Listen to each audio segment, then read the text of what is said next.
what you were saying, Lou. First one, in terms of the woods, as was said, the area that we're proposing is not where the woods are at the moment. Appreciate it's putting development closer to where the woods are, but that's one of the things. In terms of open space, one of the things that, as an emerging policy on some of the planning documents that we're doing, is we would be requiring developers to develop publicly available open space as part of their schemes. If my maths would serve me correctly, and it probably isn't, but we would need to be providing kind of between 1 to 2 hectares of additional publicly available open space as part of this proposal, if it was to go into that area. The other point you raised, and a really good one that no one else has kind of picked up so far, is around surface water. And it's an area that is slightly counterintuitive in that areas that have problems with surface water runoff and those sorts of things, having development there can actually improve the situation rather than make it worse, because what you do is have systems that's put in place that would have to be reviewed and assessed through the planning application process. But but aren't they all natural springs anyway? So how are you going to tap into natural springs? Now, in terms of water runoff, it's talking about kind of water coming from the sky. It will still run down because they are water springs. But what I'm saying... Our field down there is sodden already. How are we meant to go when we're inches underwater? Well, I think what you was talking about is the current situation. What I'm talking about is if the site was to come forward for development, it would need to ensure that an appropriate what we call surface water attenuation scheme is put in place that improves the situation from what it is at the moment. I appreciate it won't be the fields that perhaps you're playing at the moment, but in terms of problems of surface water runoff, those things would have to be addressed through the planning application process. So, like I say, in terms of one of the main points I think you had was around kind of the recreational use. And as has already been said, the area that is being proposed is not publicly available land at the moment. It may be land that people are using, but it's not publicly available land. What this development would be looking to do is providing more public space that can be used, whether that's in the form of parks, play facilities, whether it's allotments. Again, that's something that is kind of slightly further down the process. It's a bit of a built-up area. Yeah.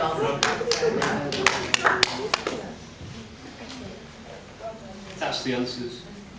You're specifically about the playing field where the BMX is. Yeah. We've asked Cornwall Council, I don't know, for the past 3 or 4 years to look at that drainage, and they promised us they promised us a study. They have to have a study.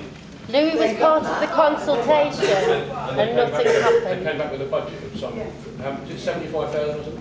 Dave, would you please enlighten everybody on that? We only got so far with it.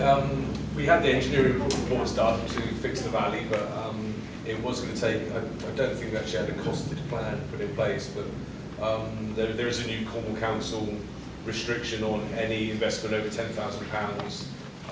There's a sort of thing they have to be sure that they're going to get either a return on that money or that it's going to be cost neutral to them. So at the minute we can't actually fix the drainage down there.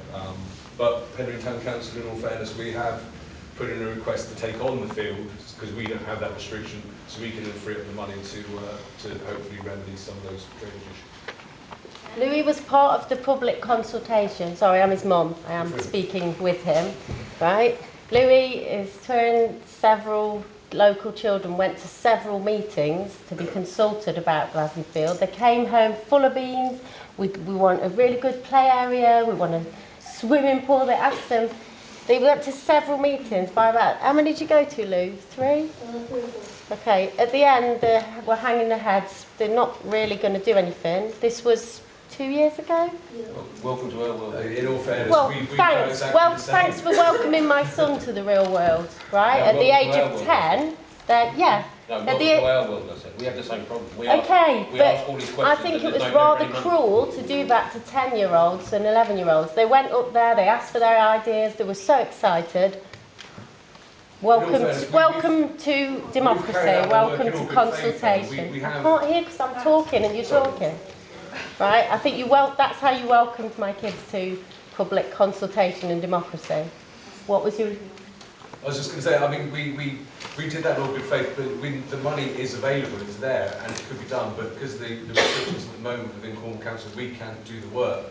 But we are looking at ways of remedying that, and I'm sorry if people got their hopes up early, we did as well, but we are hopefully going to be we're working towards a remedy for that. What's the estimated time? Well, I believe we've put in a proposal, haven't we, to Cornwall Council to take those fields off them so we can then do the work. But what, 2 years, 5 years, 10 years? Certainly not quicker than 2 years. We've got to get the land, Okay. we've got to be given it first, and then we've got to budget it and programme it in, so Okay. minimum 2 years. So the kids you asked will be then 15, 16, Yeah. pushing prams maybe, Must be hope not, but... The next question is Matthew Prick. What steps have Cornwall Council and Penryn Town Council made to take advantage of the knowledge and resources of the internationally renowned bioscience and environmental departments that we have on our doorstep at Tremoe campus in regard to the proposed environmental impact? At the Walker Development presentation here on Monday, we were told they were paying a company called CGMS to investigate the heritage concerns. I investigated CGMS. They've got 7 offices around the country, the nearest being Cheltenham, over 200 miles away. They had 119 listed employees, and with titles like ex-county archaeologist at Berkshire County Council. But I've done a search for the words Cornwall, Penryn, Truro, Devon and Somerset, and there was no results. I'm concerned that the local knowledge and history is being overlooked, just as the feelings of the Penryn public is with this development. Yeah.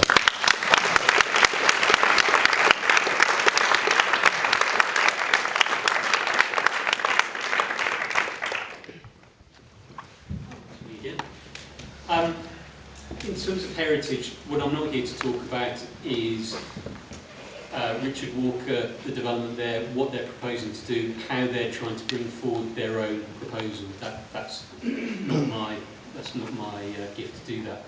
What I can say is, in terms of the work that we're doing to try and identify sites, one of the areas that we have kind of consulted with is with our own heritage body within the council, and they have and they are continuing to kind of work with us to look at all of the site options that we're looking at, giving us the background on those areas, and again having that as one of the elements that we need to review in coming forward with the best solution for the different towns. So that sort of area, that heritage impact, is something which is very important to us, and it's something that we're continuing to review. But like I say, what I can't do is talk about what Walker Developments are proposing with their own scheme. My point was kind of on the lines of, you've got this developer that's paying a company to provide them with results that they want to hear to present to you guys to go, oh look, they're in the right. Last night at a meeting I heard that Walker had some people investigating wood mice, no, was it? Dormice? Yeah, dormice. And they said there was dormice in the area, and he just got another company, and that company didn't say there was dormice in the area. It's just like having protected trees. You cut them down, pay 200 quid, and, you know, they can afford that. Yes. Moving on, Betty Levine. So, no, I just wanted some assurances that you'd be seeking kind of independent professional advice from experts rather than someone that's paid to kind of promote Walker's developments.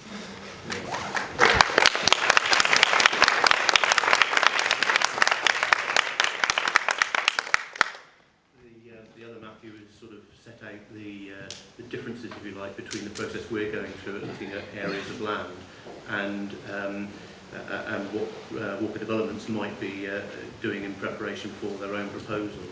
The one thing I would say is, you know, as when or if Walker Developments submit a planning application on that site before, during or after the process that we're going through, which is slightly separate from it, in the planning application process they will clearly have to submit their report and their assessment to set out what is there and how relevant and how important different ecological or historic aspects of the site, what is on site rather, and what the impacts on those might be. What the council does through that planning application process is to use external bodies like Natural England, English Heritage and other bodies to review those documents along with our own internal advisors from an ecology and a heritage perspective, and quite vigorously assess whether or not they're carried out in the right way, whether they're done in the right way, and research our own records of what we know about the area as well as a council, because clearly we will hold our own records of what we know about the town and the area ourselves. So, you know, whether or not he goes to one company and then goes to another company, I can't comment on. But what I can assure you is that if a planning application does come about, that they are quite rigorously reviewed, and we have our own expert input to the process to actually advise us on whether it's doing the right sort of assessments and reports, and whether it's assessing it in the right way. Next question from Betty Levine. Mine follows on. Can you hear me? Yeah. Too loud. Whoops. But first of all, in relation to the question about the traffic on Hillhead earlier, I'm disappointed to hear Louis say that he's from an inactive generation, because I did some very, very basic sums on the amount of cars likely to come out of there at commuting times, morning and evening. And I reckon very, very conservatively, it's somewhere between 44 and 54 seconds per car between 7:15 and 8:45 in the morning. I reckoned earlier that, you know, a happy kid could get down between the railway line and the bottom of Hillhead, single file really quickly before a car came, but I'm not sure now. Never mind. But yeah, less than a minute a car in the mornings, extra, whether they go up or down, I don't know. Pretty scary. I've got a prop, or maybe a comforter. This is a map from 1992. They make very good wrapping paper, that's why I keep them. And it has the whole of College Valley as an open area of local significance. Now, I know it's rather a quaint idea to keep areas open and protected and the rest of it. The bit I'm interested in is the significance. Significance means import, it means it should be taken into consideration, it means it's important. And we've spent decades, years, weeks arguing over the meaning of the word significance at various structure plans and local plans and God knows what. What I want to ask the planners, and this is a bit wishy-washy in a way, maybe, is how does an area lose its significance? This isn't an open area, it's an open area of significance in 1992.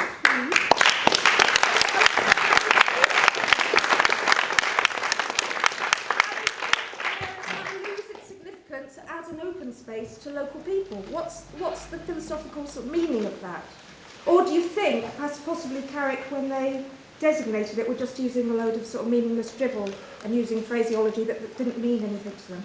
And if that's the case, and our elected officials are using meaningless drivel to come up with phrases that they think will be brought out by, how can we trust any of them? I have a last question. If this is meaningless drivel, that it's an open area of local significance, perhaps they could give a few ideas of other areas and other phrases in 20 years' time that they think the local plan will also be used as, you know, thought of as meaningless drivel. They can't use maybe sustainable economic growth, because everybody wants to use that one as meaningless drivel. Okay. So any suggestions, please? And how does an area become unsignificant?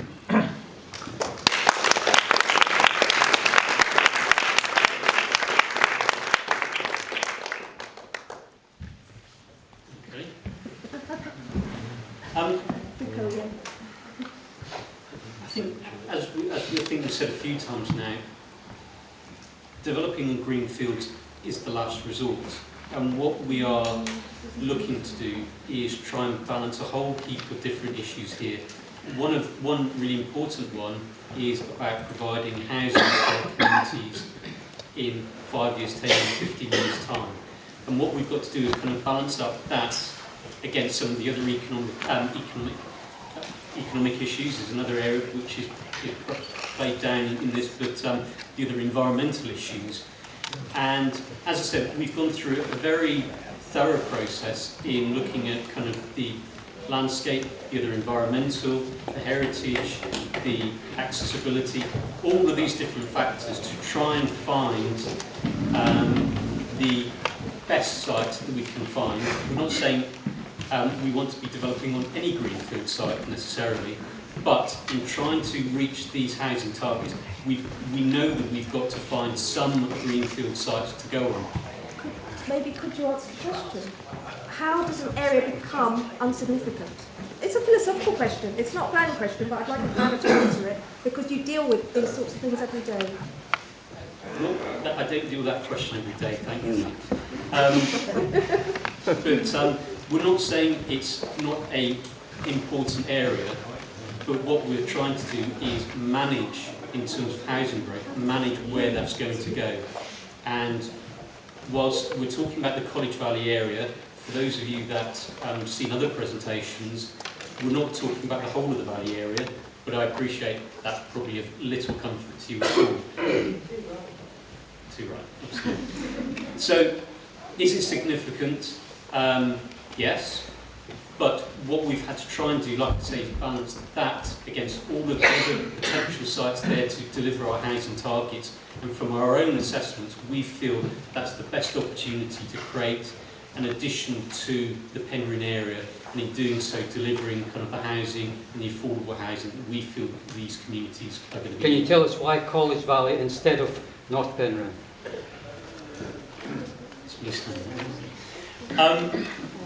There's a number of different things that we went through. Again, as I've mentioned before, there's a whole range of assessments that we've done, and I've got in front of me some of them, so I'm just kind of reading for a second before I kind of get into kind of the details about the sites themselves. But it's looking at agricultural land, the grade of that, sensitivity from a landscape assessment, pedestrian accessibility to town centre and facilities, vehicular access, which has been raised before, land ownership in terms of deliverability, topography, surface water and flooding, proximity to bus routes, trees, relationship patterns to development. So, and there's other assessments as well.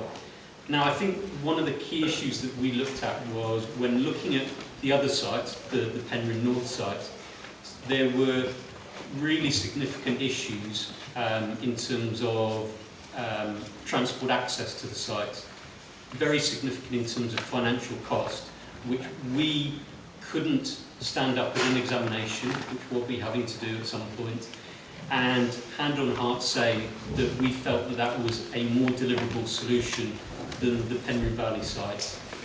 The other thing that we looked at in terms of pedestrian connectivity, we felt there were neither site are perfect in that regard, far from it. But we felt, in terms of the two, we felt there was better opportunity to create pedestrian and cycle links back into the Penryn town and the facilities there than the other site, which is on the other side of the main road. So it's these factors. Obviously, both sites are greenfield sites. Both will have issues to deal with in terms of ecology. We've had other assessments. We've had other opinions back from Natural England and others that were saying that they felt that the College Valley site was preferable to them because the Penryn North site was closer to the AONB and the setting of the AONB. Not that that's kind of an overriding factor, but again, it's one of that mix of things that we've got to consider in all of those. So, it's, again, as I'm sure you're gathering from this, is a whole host of issues that we've got to try and weigh up. And the main one, it seems, from Clonmel Council is deliverability, that there is a builder who wants to build there rather than a greenfield site where there isn't somebody who's pressing you to build it on it. It's ownership.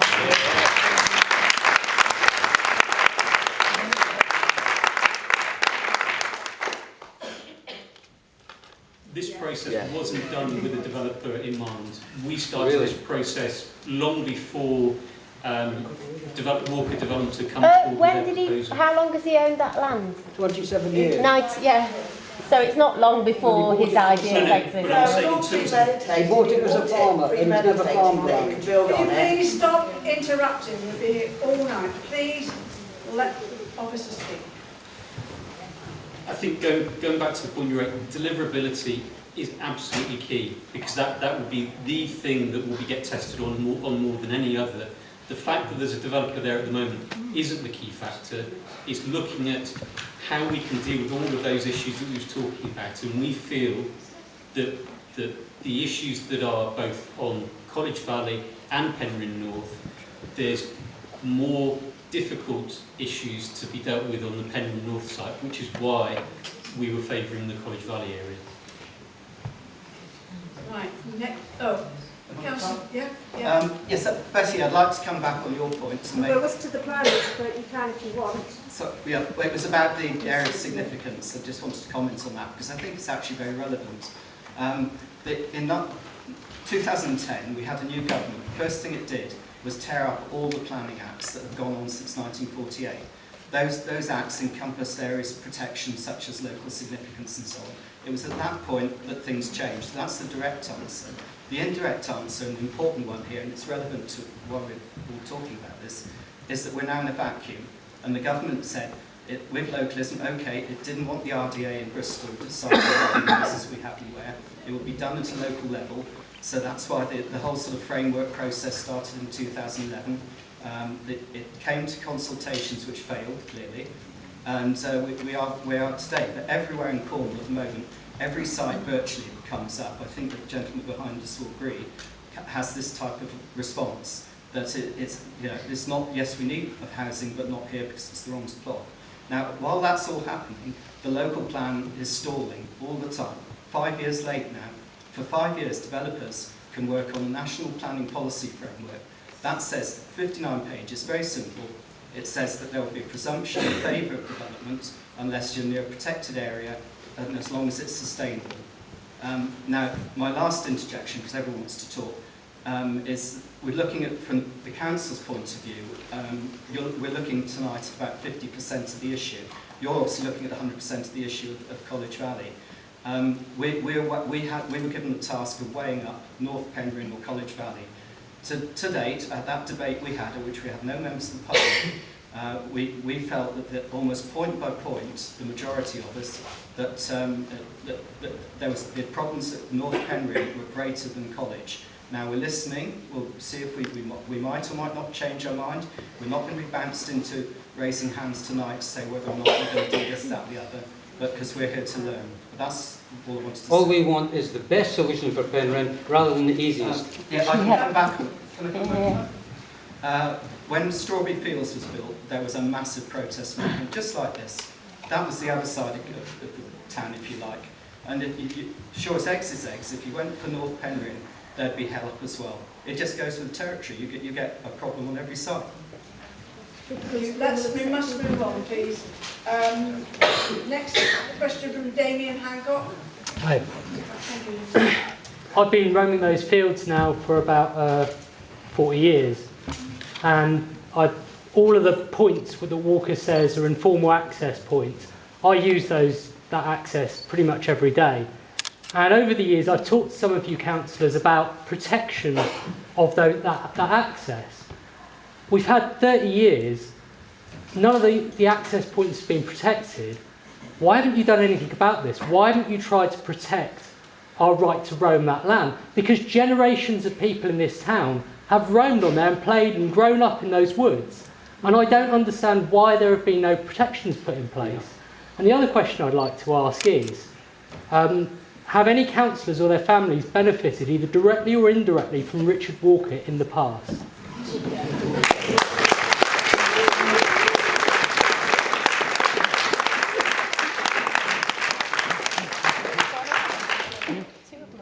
I'll just address that, sir. Right, first of all, the land registry, as much as you might not like it, says Richard Walker owns that land. Okay. But it was sold to him by the town council. They could see what was happening. It's not our land. But it was 40 years ago. Some of it was when this started. And you've allowed him to buy a huge swathe of the town, and now he's got you. He's owned that land for the last nearly 30 years. Look up that piece of land. Look that He got up. his children up there. Their children had their ponies and he had cattle on that land. Up until his ownership. He bought that land. Then he went to Newquay. With the knowledge that he was going to build on Well, it he one might day. have. You know, that's what he does. Didn't he buy it from a Can you Mr. just let the chairman of that? Yeah. Mr. Richards owned that farm. Yeah. Yeah. Fair enough, but if Mr. Richards' son or daughter might be putting in a planning application on it now. Well, you know, at the end of the day, we live in a free country.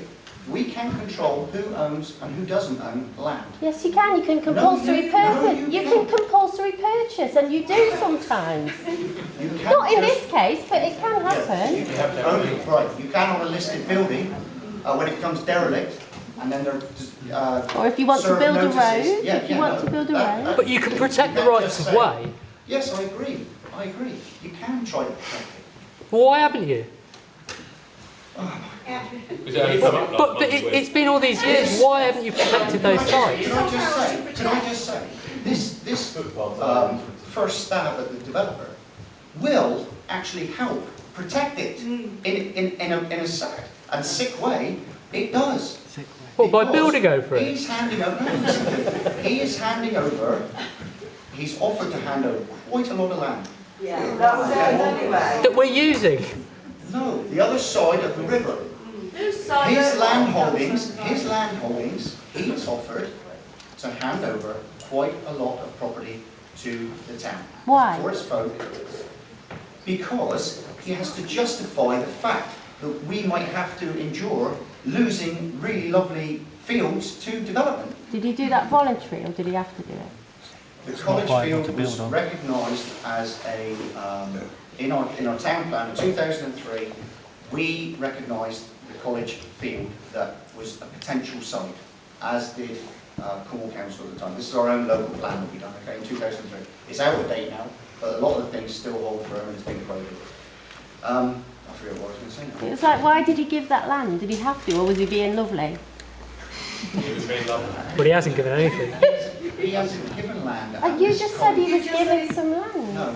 Oh, misunderstood. We have always resisted, and we've said this quite openly, okay, at meetings, between ourselves debating, over the last, I've been on it 16 years here, okay, that we would always resist development above the railway line.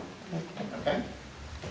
That's my point. What I'm saying to you is, for him to even get us to consider, he has to offer some benefits for the community. Now, whether we like it or no, it is his land. I was asking if he had to. I don't know the answers. I'm not trying to trick you. I was asking if He might had own to, it, or but if you he can was doing it put too nice, protections isn't on the it? land. You can contact Natural England and actually get it to become It's not a designated area of outstanding. No, it's not. But you It's could not make even it that way. designated You could work towards that being the case. It's not even designated on planning for an ancient woodland. No, I know, and that's a failing of the And I was council. amazed.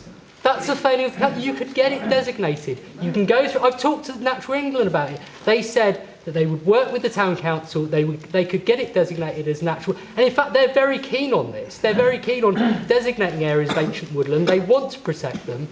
If you worked with them, it would be protected. We've got to try to work with everybody. We are in the... But some more than others. We're in... Get the wells not to sprout before further.